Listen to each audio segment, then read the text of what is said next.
Douglas Bickford. It is the 14th of May, 2021. Why is Douglas Bickford teaching how to attain self esteem, self love uh, on YouTube? I'll tell you why. Because 6 months ago, I left a toxic relationship, over 6 months now. The 2nd of November, 2020. I'll never forget the day. Okay. I married a woman 4 years ago, May of 2017.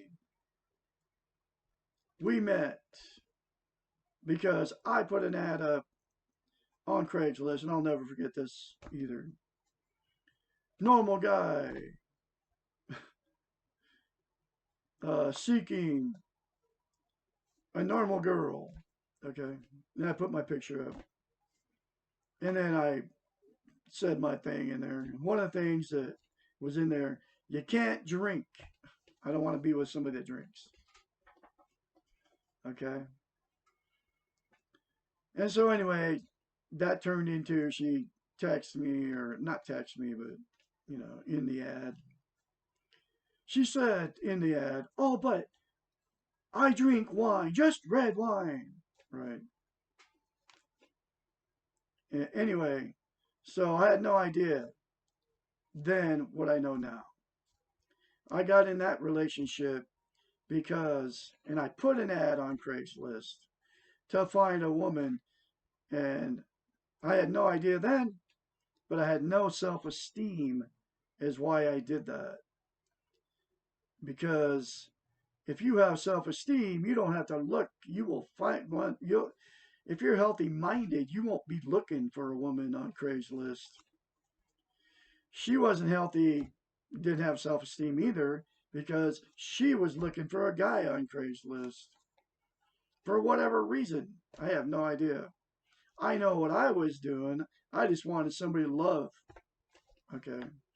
Then when I met her, it was like, whoa, it was a whirlwind romance. I ended up marrying her after 3 weeks. And I thought it was like, I mean, we literally said before you even got married, we'll never leave each other. I love you and I'll never leave you. And you know what? Took us out. Well, both of us not having self esteem, we became toxic to each other because that red wine thing.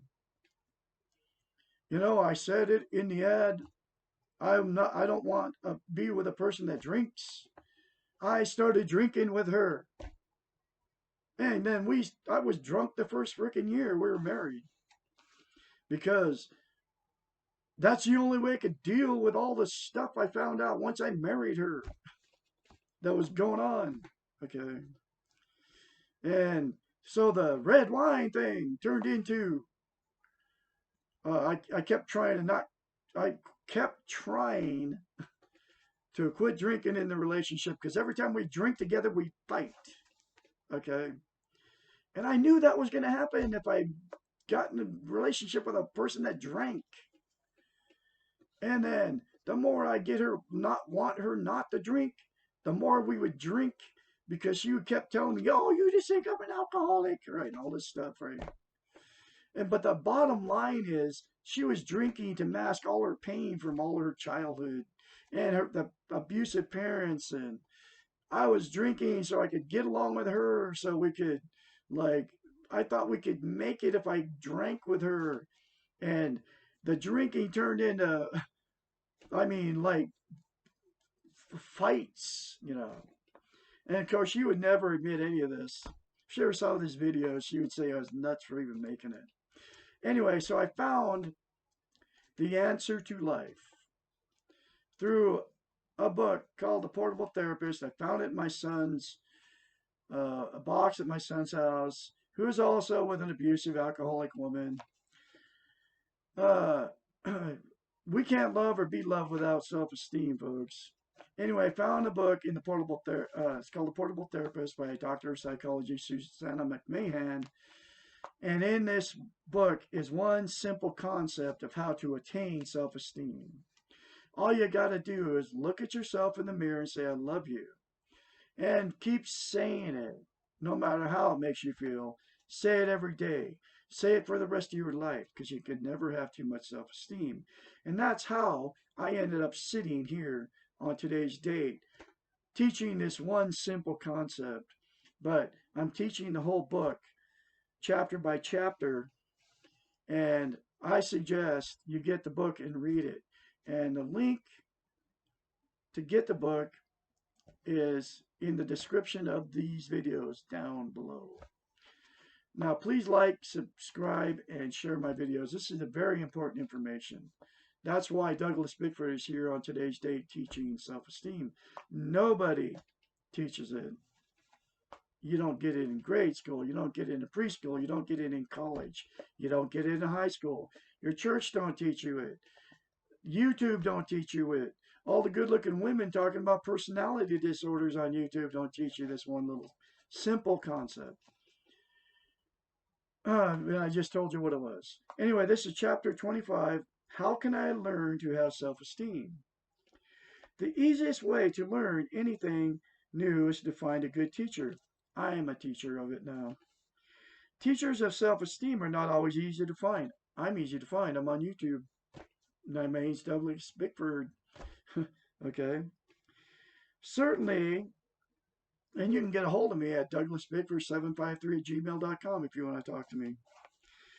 Certainly not all therapists or ministers or counselors are able to teach you how to love yourself. I can. I just told you how to do it. You will need a role model who practices what is being taught. I'm a role model. You will, someone who actually knows how to love the self and also knows how to teach this skill. I am teaching you folks, and I know how to do it. I got it. I'm proof. I'm living proof. I was born on December 25th, too. So I can be that, too, for you. Just call me Lord. I'm kidding.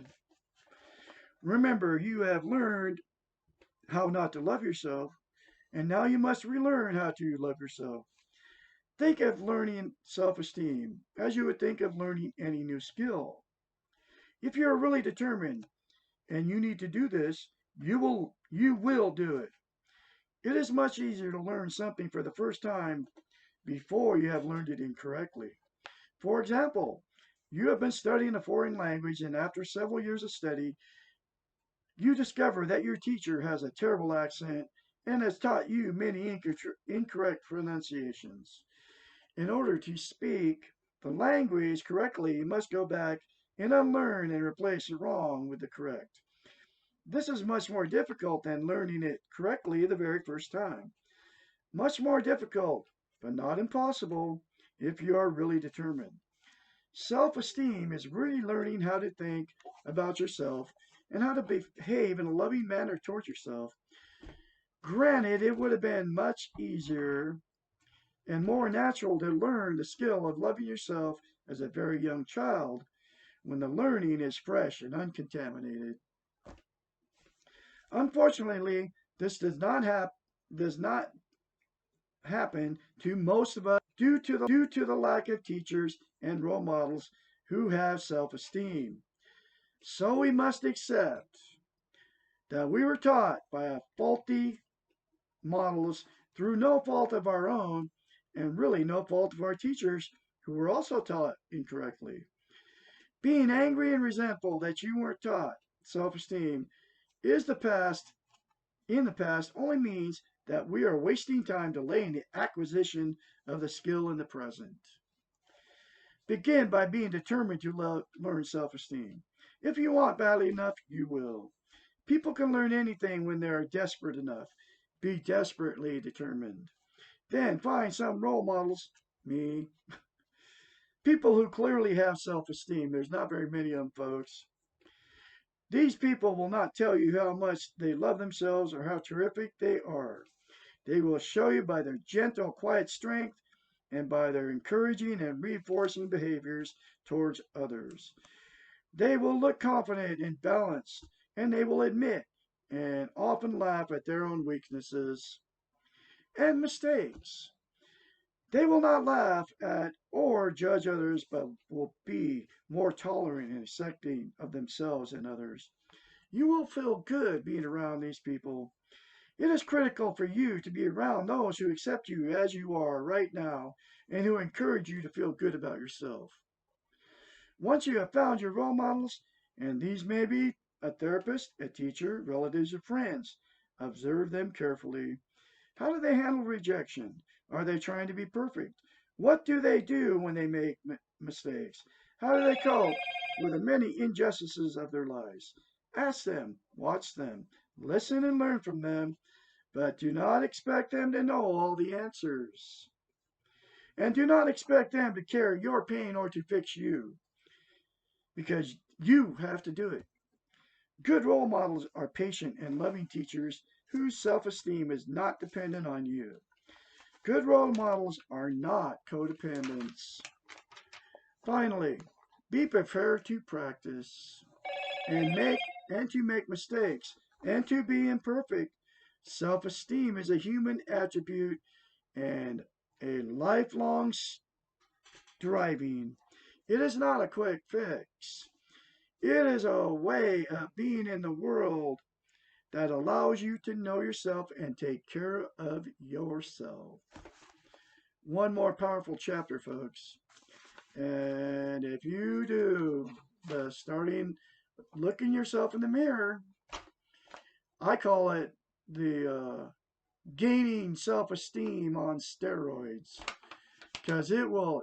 I mean, I felt it after, I don't know, third or fourth time I started doing it. In the first place, I noticed it when I started re, uh,